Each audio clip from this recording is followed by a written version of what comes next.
What if I had found a way to be online, to be present, while not using the proven content formats? I think the battery of my first camera just died. Oopsie. What if we could be the founders of content that's different? What if I could use my fuck-ups? What if I had a... There we go again. To tell you a story about fucking up. Oh, so I just cursed everything and everyone again because the battery of the main camera, come on, and still winning. Hi, my name is Johan. Let's take the next step.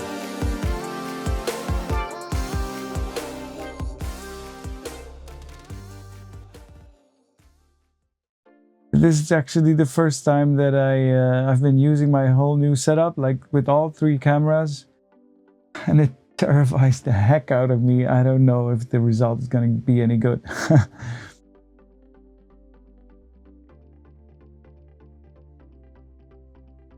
It's actually a funny thing. I found a way to improve my recording time, but who knew that setting up the new hardware could be so time demanding?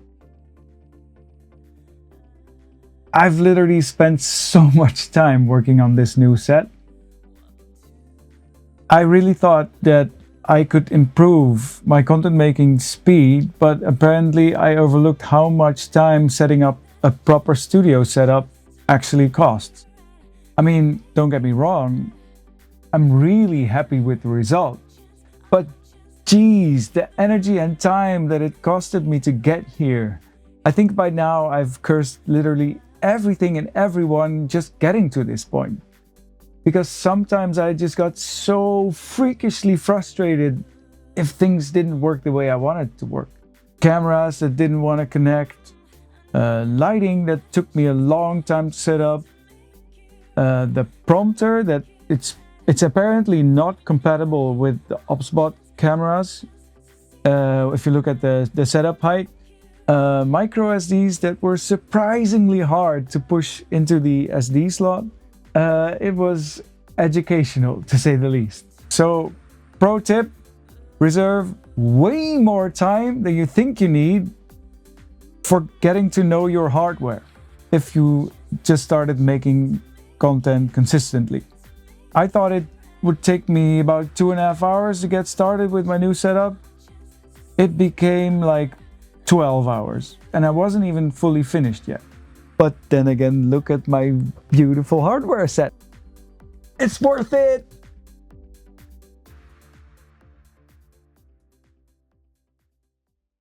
So I spoke to some people last week about how annoying it can be when you make content, that there seems to be this kind of fixed template for good content. Like on YouTube, a lot of growth hacking advice channels are about title, thumbnail, and the first 30 seconds, the so-called hook. On LinkedIn, with the so-called bullet point posts that provide valuable learnings in summarized bullet points. So I started to wonder, what if I just don't really want to conform to all that? I haven't found an answer yet. Maybe it's going to be this video. I do know what is happening. Oh, fuck me. I think the battery of my first camera just died. Oopsie. I mean, I haven't yet found an answer for this. Maybe it's gonna be this video. I do know what it needs to achieve. It needs to lead to valuable new connections and conversations on LinkedIn.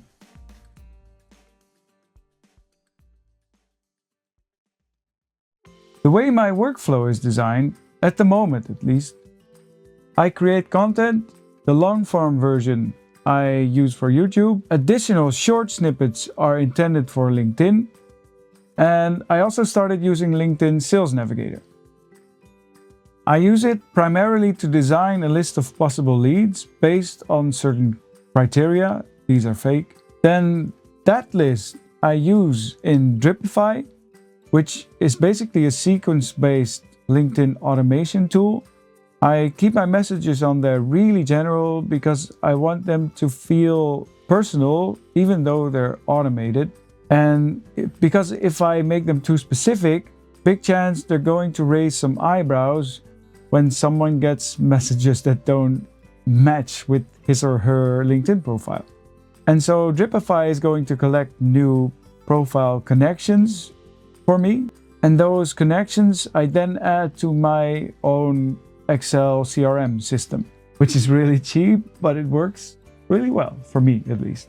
In the back office, I do have an appointment setter who helps me to send the first personalized messages to my new connections, and then reminders if necessary.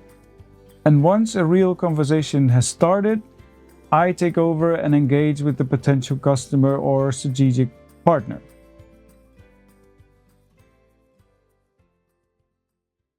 The problem so far is that the data is inconclusive, basically. I mean, something has definitely changed with the reach and views of my videos. But if I look at last year, I got much better result if I look at views and likes. This year, it's basically surprisingly terrible. So I've sent a message to the LinkedIn help desk for this, but they replied twice with exactly the same answer, basically saying, the algorithm changes, deal with it. On the plus side, my profile views have gone up noticeably, so my increased activity on LinkedIn certainly does make a difference, especially if you look at the other data, such as my increased number of followers, the new connections I get weekly, and above all, the new conversations I started. On YouTube, I haven't reached noticeable results yet. I mean, a few extra followers, for whom, of course, I'm most certainly very grateful. But I mean, it hasn't resulted in increased views, for example. It's still very basic. This is, by the way, my 4th video since starting again this year. And with that, I've almost reached my first 10 episodes. I just need one more.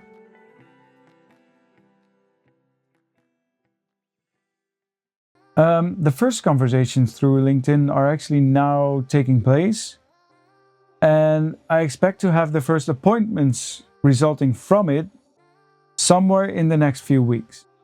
And since my studio is now better suited for content creation, I certainly expect things to become easier the next few weeks, if I get my battery management right. I really hope by just screwing things up and fiddling with my hardware, I've just spared you the same struggles in your next step.